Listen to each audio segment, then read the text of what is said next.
नमस्कार दोस्तों, मैं पवन दुबे आप सभी का स्वागत करता हूँ अपने YouTube चैनल पे। और आज का हमारा टॉपिक है MS वर्ड में पेज लेआउट। ठीक है, तो अभी तक हमने MS वर्ड का इंट्रोडक्शन पढ़ लिया, फाइल टैब पढ़ लिया, होम मेन्यू पढ़ लिया, इंसर्ट पढ़ लिया एंड डिजाइन पढ़ लिया। अब हमारी जो गाड़ी है वो पेज लेआउट पे आकर आ गई है और इसको हम कंटिन्यू करेंगे इस सेशन में, इस क्लास में। तो चलिए शुरू करते हैं। ये हमारा MS वर्ड खुल चुका है और ये हमारा पेज लेआउट खुल चुका है। ठीक है, इसके अंदर पहले तो हम समझेंगे कि पेज लेआउट होता क्या है। तो उसको समझने के लिए यहाँ मैंने लेट सपोज एक पेज बना लिया। अब ये जो है, ठीक है, वो बेसिकली टोटली किसको डिस्क्राइब कर रहा है उसके बारे में देख लो। वो टोटली पेज को डिस्क्राइब कर रहा है। पेज डिस्क्रिप्शन, डिस्क्रिप्शन, ठीक है, यानी कि पेज के बारे में अब डिस्क्राइब किया जा रहा है। पेज के बारे में जो साइज होगा, आप मार्जिन सेट कर सकते हो, आप कॉलम सेट कर सकते हो उसके अंदर। तो इस तरीके की अलग अलग चीजें आप इसके अंदर पुट ऑन कर सकते हो। ठीक है, जो तो चलिए लेट अस बिगिन, आगे बढ़ते हैं हम। हमारा पहला ऑप्शन है मार्जिन का। अब सवाल यह है कि मार्जिन होता क्या है। यदि आपको पता हो तो मैंने आपको इंट्रोडक्शन वाले पार्ट में बताया था कि मार्जिन ये होता है। यहाँ पर जो आप ये देख रहे हो, यहाँ पर ये देख रहे हो, यहाँ पर इस तरीके से मार्जिन होता है। जो आपकी कॉपी में भी मार्जिन दिया जाता है उसी को मार्जिन सिंपली बोलते हैं। अब इस मार्जिन को आप सेट कर सकते हो, कैसे हो आप देखना। अभी मैंने यहाँ पर एक डमी टेक्स्ट ले लिया, इक्वल रैंड शिफ्ट के साथ 9 और 0 और एंटर। तो यहाँ पर आपके सामने एक डमी टेक्स्ट आ चुका है। ठीक है, अब इस डमी टेक्स्ट के मार्जिन को ध्यान से देखो। लेफ्ट की तरफ मार्जिन है, राइट की तरफ मार्जिन है, टॉप पे मार्जिन है और नीचे भी बॉटम मार्जिन है। इन सभी को भी अभी आना। मार्जिन नैरो करोगे तो बिल्कुल पतला आ जाएगा मार्जिन। देखो इस तरीके से यहाँ पे जो एरिया है वो एकदम पतले हो गए हैं। यहाँ पे जाओगे विड्थ करोगे तो देखो कितने चौड़े हो गए। ये पोएम के लिए इस्तेमाल किए जाते हैं। तो इस तरीके से अलग अलग मार्जिन आप अपने अकॉर्डिंग सेट कर सकते हो इसके अंदर। मूविंग अहेड, ओरिएंटेशन दो प्रकार की होती हैं, एक लैंडस्केप होता है, एक पोर्ट्रेट होता है। लैंडस्केप मतलब जो लेटे लेटे में रहता है, इस तरीके से पेज बिल्कुल शिफ्ट हो जाता है इस तरीके से।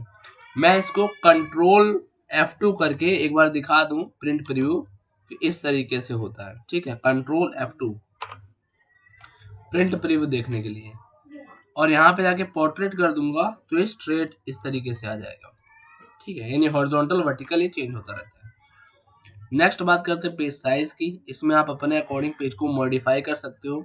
मैंने लीगल लेना है पेज, तो देखिए लीगल में पेज थोड़ी लंबाई में आ जाता है बहुत ज़्यादा।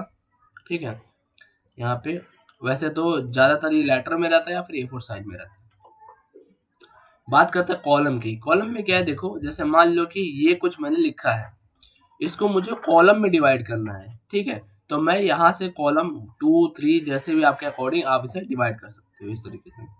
2 कॉलम में हो गया, 3 कॉलम में भी डिवाइड हो जाएगा। नेक्स्ट बात करते हैं, यहाँ मोर कॉलम में एक ऑप्शन है जिसमें लिखा है नंबर ऑफ कॉलम। यहाँ पर इसके अंदर आप जितने भी, मैंने 5 कॉलम दे दिए और ओके कर दिए, तो देखो 5 कॉलम में डिवाइड हो गया आपका। 5 कॉलम में ये पार्ट डिवाइड हो जाए। पहला ये है, दूसरा ये है, तीसरा ये है, चौथा ये है, पांचवा ये है। नेक्स्ट आगे बढ़ते हैं और पढ़ते हैं ब्रेक के बारे में। तो यहाँ पे मैंने ब्रेक ओपन किया, ये भी बहुत सिंपल है। देखो पेज ब्रेक लिखा है ऊपर, पेज यानी कि पेज को ब्रेक करने के लिए मैंने यहाँ पे सिलेक्ट अपना कर्सर रखा है। यहाँ पे जाऊंगा, पेज ब्रेक करूंगा तो वहां से पूरा पेज ब्रेक हो जाएगा, यानी वहां से पेज टूट जाएगा। कमेंट सेक्शन में बताना कि पेज ब्रेक एक और बार आपने किया था, कहाँ पर किया था, कौन से मेन्यू में किया था। यहाँ पर आएंगे कॉलम। कॉलम की बात, जैसे अभी मैंने कॉलम यहाँ पे लगाया, ठीक है, तो कॉलम ऑप्शन तभी काम करेगा जब आप पहले कॉलम सेट करोगे उसके लिए। अभी मैंने 5 कॉलम लगा दिया, तो मैं चाहता हूं कि भाई यहाँ से जो फुटर लिखा है ना, वहां से कॉलम ब्रेक हो जाए। तो मैं यहाँ जाऊंगा और कॉलम ब्रेक, तो देखो वहां से सारा जो डाटा है वो ऊपर की तरफ शिफ्ट हो गया। कंट्रोल जेड करता हूं मैं एक बार। ठीक, आगे बढ़ते हैं टेक्स्ट रैपिंग। इसे समझते हैं, लेकिन पहले से कंट्रोल जेड कर लेते हैं। देखो कभी कभार क्या होता है, जैसे आपको नीचे लाना है अपने टेक्स्ट को, बट आपको ज़्यादा स्पेस नहीं चाहिए। तो मैं अगर एंटर करता हूँ तो यहाँ पर देखो इस तरीके का कुछ स्पेस आ जाता है। इससे बचने के लिए आप क्या कर सकते हो, रैप टेक्स्ट का प्रयोग कर सकते हो। यहाँ पे जाओगे टेक्स्ट रैप, इस तरीके से आप अपने स्पेस को ज़्यादा बचा सकते हो। नेक्स्ट बात करते हैं नेक्स्ट पेज। आप चाहते हो कि नेक्स्ट पेज पे आपका यहाँ जहाँ से भी कर्सर है वहाँ से पूरा जो टेक्स्ट है वो नेक्स्ट पेज पे आ जाए, तो आप इस पर क्लिक करो और नेक्स्ट पेज पे पहुंच जाओगे इस तरीके से। नेक्स्ट बात करते हैं, यहाँ पर एक होता है कंटिन्यूस। देखो इसका मतलब क्या होता है, जैसे आपने इंग्लिश की स्टोरीज वगैरह में पढ़ा होगा कि स्टोरीज जो होती है ना पार्ट्स में डिवाइड होती है। लेट सपोज मान लो डे 1 डे 2, डे 1 में क्या कहानी चली, डे 2 में क्या कहानी चली, या फिर कभी कभार पार्ट्स में भी होता है। तो उस तरीके से अगर आपको बनाना है तो उसके लिए सेक्शन ब्रेक का इस्तेमाल करना पड़ेगा। देखो कैसे, यहाँ पे जाना है, हाँ ठीक है, यहाँ पे कंटिन्यूस क्लिक कर देना है आपको। इससे होगा क्या कि जब मैं Ctrl+Shift+8 करूंगा ना, तो यहाँ पे आपको देखो बता रहा है कि सेक्शन ब्रेक हो चुका है, यानी कि ये एरिया इतना ब्रेक हो चुका है और इसके आगे जो है अगला पार्ट है। तो इस तरीके से आप इसका इस्तेमाल कर सकते हो। नेक्स्ट, इसको हटाने के लिए क्या करेंगे, Ctrl+Shift+8। 8 आपको न्यूमेरिकल वाला नहीं दबाना है, आपको सिंबल वाला दबाना है जिसमें स्टार होता है।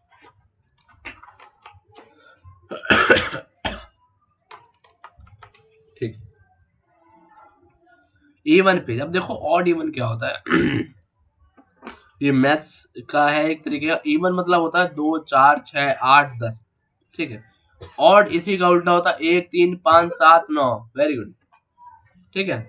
तो यहाँ पर क्या है, अभी देखो पेज नंबर क्या है। मैं टूल को थोड़ा सा इधर करने की कोशिश करता हूँ, नहीं हो रहा टूल, ठीक है। अभी वर्तमान में हमारे पास पहला पेज है। मैं चाहता हूँ कि पेज नंबर, यहाँ पे गए और हमने इवन ले लिया। देखो इस एरिया में ना, आपके इस एरिया में पेज नंबर आता है। तो वहां पे जब देखोगे ना टूल्स तो मूव नहीं हो रहे, यहाँ पे एक बार आप फिर से मूव करते हैं, नहीं हो रहे।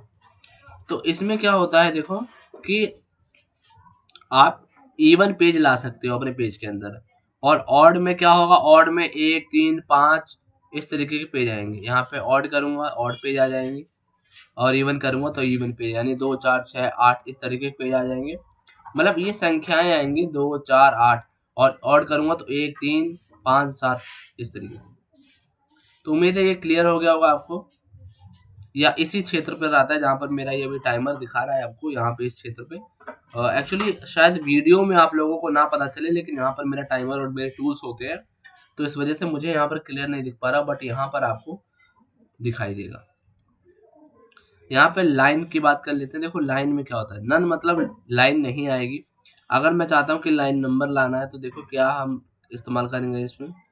मैंने इतने एरिया को सिलेक्ट कर लिया, मैं चाहता हूँ कंटिन्यूस लाइन है, यानी लगातार लाइन है। तो देखो अभी तक तो 11 तक आ रही है, 12 13 14, मैंने पेज ब्रेक कर दिया यहाँ पे जाके, ठीक है। अब देखो पेज ब्रेक होने के बाद में ना ये लाइन चलती जा रही है, ये देखो यहाँ पे मैं फिर पेज ब्रेक कर दूंगा, फिर भी चली जा रही है। देखो मतलब देखो यहाँ पे क्या था 25 था, और यहाँ पर देखो क्या 26 है, यानी कि कंटिन्यू चलता जा रहा है, वही लाइन चलता जा रहा है। यहाँ पे रिस्टार्ट एक पेज, यानी हर एक पेज से नया स्टार्ट हो। तो देखो हर एक पेज से नया स्टार्ट हो गया, क्लियर है। रिस्टार्ट इस सेक्शन, अभी देखो हमने ऊपर एक सेक्शन बनाया था ना कंटिन्यूस का, तो एक काम करते पहले यहाँ नन कर देते हैं। फिर यहाँ मैंने क्या किया, इसके अंदर यहाँ पे गया और कंटिन्यूस में एक सेक्शन बना लिया, ठीक है। वो सेक्शन ऐसे दिखेगा आपको, Ctrl+Shift+8 करोगे और यहाँ पे कंटिन्यूस ब्रेक एक सेक्शन दिख रहा है आपको, ठीक है। मैंने क्या कर दिया, रिस्टार्ट इस सेक्शन, तो देखो ऊपर वाले सेक्शन जो आ रहा है ना आपको, वहां से स्टार्ट हुआ नंबर, ना कि यहाँ से। अच्छा ये हो गया। यहाँ पे क्या सप्रेस, यानी हटाने के लिए होता है सिंपली, ठीक है। तो उम्मीद है आपको ये सब समझ आ रहा होगा। सप्रेस मतलब हटाना, हटा देगा ये, ठीक है। नेक्स्ट आगे बढ़ते हैं हम यहाँ पे हाइफेनेशन को। हाइफेनेशन की प्रक्रिया आप लोग कर चुके हो। इंग्लिश ग्रामर में क्या होता है, कभी कभार ऐसा पाया जाता है कि मान लो कि आप लास्ट लाइन पर आ चुके हो और कोई बड़ा सेंटेंस है उसको आपको लिखना है, तो आप क्या करते हो, उस सेंटेंस को आधा लिखते हो उसी लाइन में और एक माइनस का निशान डालकर, उसे हाइफन बोला जाता है, उसको डालकर आप नीचे से शुरू कर देते हो तो क्या होता है, अटैचमेंट होती है। तो सेम प्रक्रिया आप इसमें भी कर सकते हो। जैसे मैंने इसे बड़ा कर दिया। अगर आपको शॉर्टकट की जानी है तो मैंने शॉर्टकट की वीडियो बना रखी है अपने यूट्यूब चैनल पे, वहाँ पे जाकर आप चेकआउट कर सकते हो। कंप्यूटर प्लेलिस्ट में ही आपको सारी वीडियो कंप्यूटर से रिलेटेड मिल जाएगी। मैंने कंट्रोल जे कर दिया जस्टिफाई के लिए, और मैं यहाँ पर गया और यहाँ पे मैंने हाइफनेशन मोड को ऑटोमेटिक कर दिया। अब यहाँ पर देखिए, देखो प्रोफेशनली लिखा था तो प्रोफेशन आ गया, माइनस का साइन यहाँ पर, और यहाँ पर अली एल आ गया। ठीक है, यहाँ पर सेम क्या था, मैचिंग, तो आईएनजी नीचे आया और मैचिंग में ही आ गया। इस तरीके से आप कनेक्शन का प्रयोग करते हैं। मैं नन कर दूंगा तो ये नॉर्मल हो जाएगा। क्लियर है। अब चलते हैं आगे की तरफ और यहाँ पर हम पढ़ते हैं। अब ये क्या होता है, स्पेसिंग के लिए होता है। आपने पढ़ा होगा लेफ्ट इंडेंट होम मेन्यू मैंने करवाया था। ये होता है राइट इंडेंट, राइट की तरफ ये मूव करेगा इस तरीके से। ठीक है, बाकी ये जो होता है स्पेसिंग के लिए होता है। आपको इस तरीके से नीचे की तरफ बिना एंटर दिए अगर स्पेस करना तो यहाँ पर आप कर सकते हो। और ये क्या होता है, ये जहाँ पर आपका कर्सर रहेगा उसके नीचे का जो स्पेस है उसको बढ़ाता रहेगा इस तरीके से। तो स्पेस मेंटेनेंस का काम ये पूरा टूल, ये पूरा मेन्यू का ऑप्शन करता रहता है पैराग्राफ सेटिंग में। ठीक है, आगे बढ़ते हैं। पोजीशन, पोजीशन में क्या, देखो पोजीशन ऑन नहीं होगा जब तक आप कोई पिक्चर नहीं लोगे, जब तक आप कोई ऑब्जेक्ट नहीं लोगे। तो चलिए फटाफट ले लेते हैं। इंसर्ट में गए, शेप पे हमने एक शेप ले ली इस तरीके से। ठीक है, मैंने क्या किया, कंट्रोल सी और कंट्रोल वी कर दिया, पेस्ट कर दिया। थोड़ा ज़्यादा ही हो गया है तो इसको थोड़ा कम करते हैं, और ख़त्म ही हो गया है तो मतलब ये भी खेल रहा है हमारे साथ। ठीक है, शेप फॉर्मेट में जाकर इसका कलर चेंज कर लेते हैं। और यहाँ पर मैंने यहाँ पर जाकर ये कलर दे दिया, यहाँ पर ये कलर। ठीक है, तो अलग अलग रंग के अलग अलग शेप आ गए हमारे पास। अब हमें करना क्या है, पेज लेआउट में जाना है, पोजीशन में हम इसकी पोजीशन बता सकते हैं कि इसे कहाँ सेट करना है। इस तरीके से यहाँ बीच में रखना है तो देखो बीच में आ गया होगा इस तरीके से। रैप टेक्स्ट क्या होता है, रैप टेक्स्ट के लिए इन सबको कोने में रखते हैं थोड़ी देर के लिए, इस तरीके से मैंने रख दिया। और यहाँ पर मैंने लिखा कुछ इक्वल रैंड इस तरीके से। अब रैप टेक्स्ट पता क्या करता है आपको, आपने न्यूज़पेपर देखा होगा तो न्यूज़पेपर में इस तरीके से कुछ आता है कि कुछ यहाँ लिखा गया है, कुछ यहाँ लिखा गया, बीच में पिक्चर आ गई है। तो रैप टेक्स्ट की मदद से ही होता है, स्क्वायर टाइट थ्रो की मदद से आप कर सकते हो। और टॉप बॉटम, टॉप बॉटम का मतलब क्या होता है, ऊपर टॉप से भी टेक्स्ट रहेगा, बॉटम से भी टेक्स्ट रहेगा। बिहाइंड टेक्स्ट मतलब ऑब्जेक्ट जो है पीछे चला जाएगा टेक्स्ट के, in front of text text के आगे आ जाएगा। एडिट में क्या क्या, अगर आप पॉइंट को एडिट करना चाहते हो, कुछ और ऐसे करना चाहते हो, इस तरीके से इस तरीके का करना चाहते हो तो उस तरीके से भी आप कर सकते हो, अपने ऑब्जेक्ट को एडिट कर सकते हो। तो ये रैप टेक्स्ट में होता है। मूव विद टेक्स्ट, टेक्स्ट के साथ मूव हो, देखो टेक्स्ट भी मूव हो रहा है और ये भी मूव हो रहा है ना, इस तरीके से। तो उम्मीद है गाइस ये आपको समझ आएगा। फिक्स ऑन पेज, पेज के ऑन फिक्स, अभी इस तरीके से फिक्स नहीं। ठीक है, अभी देखो, देख रहे हो इस तरीके से जब जब आप ऐसे ले आओगे तो टेक्स्ट जो है मूव करता रहेगा इस तरीके से। तो उम्मीद है गाइस आपको ये समझ आ रहा होगा ये सारी चीजें। नेक्स्ट आगे बढ़ते हैं ब्रिंग फॉरवर्ड और सेंड बैकवर्ड में। ब्रिंग फॉरवर्ड क्या होता है, देखो मैंने इसको उठाया, इसको भी लिया और इसको भी लिया, पीछे वाला पीछे है। ठीक है, जाहिर सी बात है पीछे वाला पीछे रहेगा। यहाँ हम डिजाइन मेनू कर चुके हैं सारा, और यहाँ पे हमने ब्रिंग फॉरवर्ड में ब्रिंग फॉरवर्ड करेंगे तो आगे आएगा इस तरीके से। एक मिनट, ब्रिंग टू फ्रंट करोगे एक साथ आगे आ जाएगा, सेंड टू बैक करोगे एक साथ पीछे चला जाएगा। ठीक है, इस तरीके से इसका इस्तेमाल किया जाता है। यहाँ पे मुझे इसको पीछे करना है तो सेंड टू बैक कर दूंगा तो एक साथ पीछे चला जाएगा।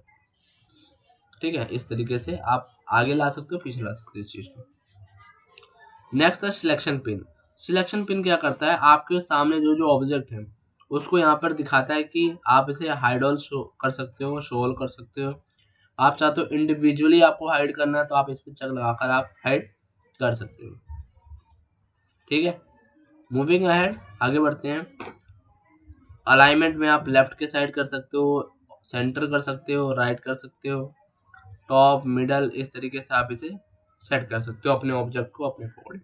यहाँ पे ग्रुप एक ऑप्शन है, ये तब ऑन होता है जब दो ऑब्जेक्ट सिलेक्ट होते हैं। इस तरीके से ग्रुप में जाओगे, ग्रुप कर दोगे, अब ये एक साथ हो गए हैं, एक साथ मूवमेंट ही करेंगे। दोबारा हटाना है तो अनग्रुप कर दो, ये वापस से ब्रेक हो जाएगा। एक ऑप्शन रोटेट का होता है, तो ये रोटेट करता है, ठीक है। यहाँ पे इस तरीके से 90 डिग्री फ्लिप, इस तरीके से आप रोटेट कर सकते हो। तो उम्मीद है गाइस पेज लेआउट आपको अच्छे समझ आ गया होगा। अगर आपकी कोई भी क्वेरी है इससे रिलेटेड तो आप मुझे कमेंट सेक्शन में बता सकते हैं।